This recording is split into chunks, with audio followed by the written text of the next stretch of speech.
జయ హో శ్రీ లలితామాత, జయ హో శ్రీ లలితామాత, జయ జయ హో శ్రీ లలితామాత. సకల దేవతల కంటే శ్రీ లలితా పరమేశ్వరుని మించిన భగవత్ శక్తి ప్రపంచం మొత్తం లేనే లేదు.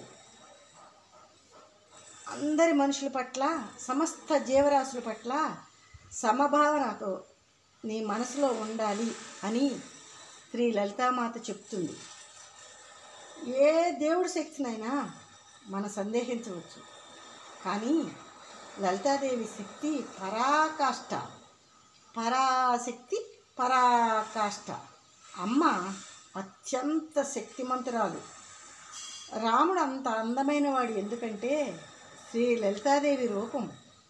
కృష్ణుడు భగవద్గీత 2.5 గంటల్లో ఎలా చెప్పగలిగాడో తెలుసా? శ్యామలాదేవి అంశ శ్రీకృష్ణుడు. శ్యామలాదేవి శ్రీ లలితా పరమేశ్వరి మంత్రిని. శ్యామలాదేవి శ్రీకృష్ణుడికి ఆదేశించింది శ్రీకృష్ణుడిని భగవద్గీత చెప్పమని.